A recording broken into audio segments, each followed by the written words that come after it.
नमस्कार, मैं हूं शुभी और आप देख रहे हैं न्यूज वन नेशन।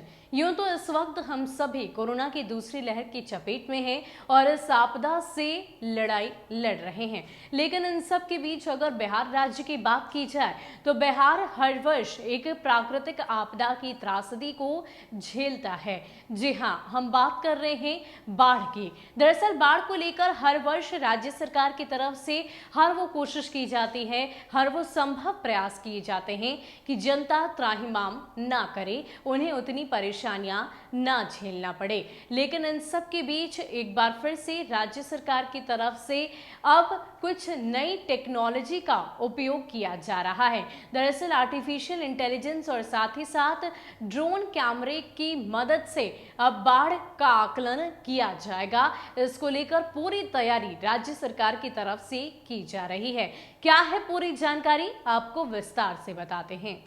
राज्य में बाढ़ के प्रभाव को कम करने के लिए ड्रोन और आर्टिफिशियल इंटेलिजेंस का इस्तेमाल होगा। इसके लिए जल संसाधन विभाग की संस्था बाढ़ प्रबंधन सुधार सहायता केंद्र पटना स्थित मैथमेटिकल मॉडलिंग सेंटर की महत्वपूर्ण भूमिका होगी, जो आंकड़ों का विश्लेषण कर अगले 72 घंटे का सटीक पूर्वानुमान जारी कर रहा है। ड्रोन का इस्तेमाल बाढ़ के दौरान तटबंधों के रियल टाइम मॉनिटरिंग के लिए किया जाएगा। इसके अलावा विभाग द्वारा बिहार की 10 नदियों के किनारे स्थित कुल 41 गेज स्टेशन पर जल स्तर और डिस्चार्ज के अद्यतन आंकड़े प्रतिदिन नोट किए जा रहे हैं। विभाग के अनुसार आगामी 72 घंटे का अत्यंत सटीक पूर्वानुमान मिलने से सुविधा होती है। राज्य में जहां भी नदी का जल स्तर अधिक बढ़ने या अत्यधिक वर्षापात की संभावना होती है, उस इलाके के विभागीय अधिकारियों को अलर्ट भेजा जाता है। इसके आधार पर त्वरित कार्रवाई करते हुए तटबंध को सुरक्षित किया जाता है।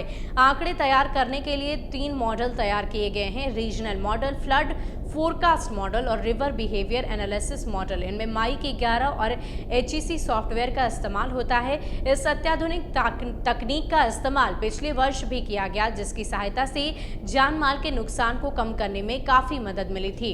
जिन नदियों का जलस्तर खतरे के निशान से ऊपर होता है, उसके बारे में जानकारी उस इलाके के जिलाधिकारी को दी जाती है और उन स्थलों को समय रखते खाली कर स्थानीय लोगों को सुरक्षित स्थान पर भेज दिया जाता है।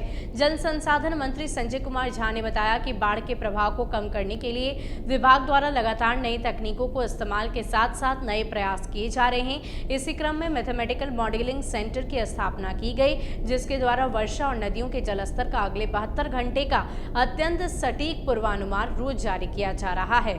इसके साथ साथ बताते चले कि राज्य में 1 से 7 जून तक बाढ़ सुरक्षा सप्ताह का आयोजन होगा। इस सुरक्षा सप्ताह के आयोजन के लिए सभी डीएम सह अध्यक्ष जिला आपदा प्रबंधन प्राधिकरण को दिशा निर्देश भेज दिए गए हैं। सुरक्षा सप्ताह के मौके पर लोगों को बाढ़ से होने वाली गृह क्षति, फसल की क्षति समेत जानमाल की क्षति से बचाव की जानकारी देने के लिए जन जागरूकता अभियान चलाया जाएगा।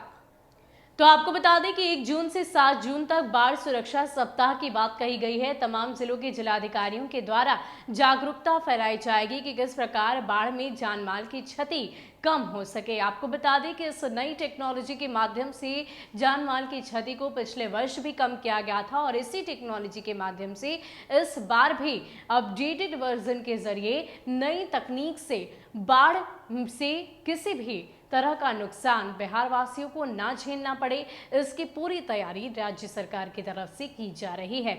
फिलहाल के लिए इतना ही। ज्यादा अपडेट के लिए आप बने रहे न्यूज वन नेशन के साथ। नमस्कार।